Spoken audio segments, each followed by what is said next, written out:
much, and good evening to yourself and to your viewers. Of course, Biden's announcement was precipitated by an earlier announcement throwing forward to this moment where the U.S. would lift its travel bans. Even then, it was welcome news, but I'd imagine that with Biden's sort of official announcement, we can finally sort of breathe a sigh of relief as a sector. Absolutely. You know, the most important thing here is that the USA market is the third largest market for South Africa for tourism in terms of inbound travel. And what happens in the U.S. tends to, have a ripple effect around the world. And we hope that other countries that still have South Africa on their red list or have quarantine requirements for the travelers coming from our region, we hope that they will lift the quarantine requirements. We hope that they will follow suit. This is the likes of Germany, France, and Italy. We hope that everyone follows suit. We have been saying all along that the restrictions were unjustified. They were not supposed to happen in the first place, and we were supposed to approach this Omicron variant in the similar fashion and wait for the data to come through before these restrictions are imposed. So we do hope that other countries follow, but it's good news. It's something that we've been waiting for. We've been advocating for it, and we hope that other countries follow, as I've said. I mean, it is welcome news for sure. And you mentioned the general uproar that kind of erupted at the initial news of these travel bans, given the fact that they weren't really based on any sort of scientific justification. But even so, sovereign states, Tshifhiwa, will always do what they think is in the best interest of their citizens. And then in this case, in the case of the US, in the case of the UK, both countries thought this was the best course of action. As South Africa, we can only ever deal with the ripple effects of that. How do we best insulate ourselves, particularly the tourism sector, from future decisions like these?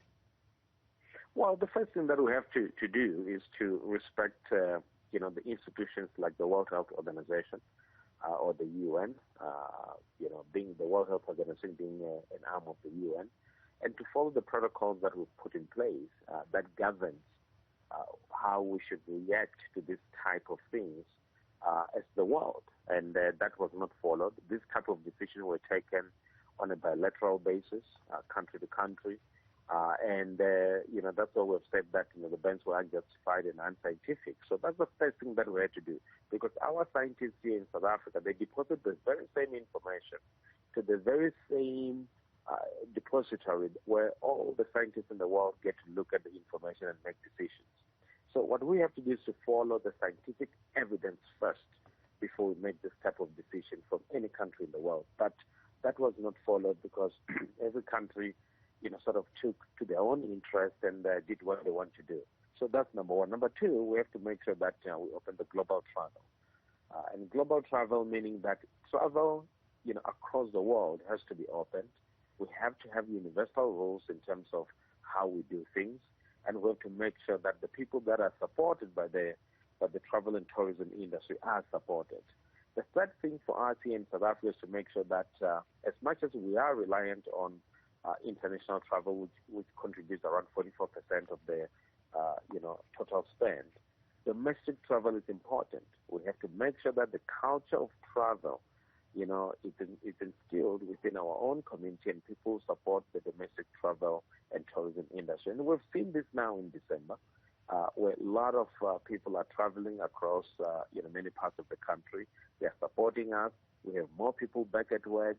We have places where we have almost full capacity in terms of hotel bookings, and we have a record number of people who are going to various attractions across the country. So that is the most important aspect of tourism. Domestic tourism is the key and has to be the base of tourism here in South Africa. Certainly. Tshifhiwa, I mean, obviously, as we cast our eyes towards the future, towards the rest of the summer season and the potential that the tourism sector still can enjoy there, is it possible for us to recover from some of the losses that we've incurred from these initial bans that were imposed? Well, we're never going to recover the months that we've lost because, those months are gone. And the damage that has been done by, these various countries when they impose the restrictions is done. But what we can do is to say, how do we move forward? How do we build the forward book? How do we make sure that there's airlift coming from various countries that have lifted the ban on South Africa? So we're gonna now go to work in terms of increasing the capacity from the USA to make sure that there are more flights coming in. Work with the trade to make sure that there are more people that are interested in South Africa and are able to book and come in. And of course, South African tourism is going to play a major role in making sure that the advertising and everything that has to do with it happens in that particular market. Same applies to other markets across the EU region, the UK, Southeast Asia and Asia, and also the Australasia. We have to make sure that we advertise, and we have to make sure that we send a message that we're open for business. But the most important thing is to create the trust on the destination. And you can only create that trust by continuing to follow the protocols that we have and the norms and standards that we have, and to make sure that those that want to come to South Africa trust the destination, they want to come in and they know that they're going to be safe. So that's quite important going forward. We will recover. We have faced many, many obstacles, etc.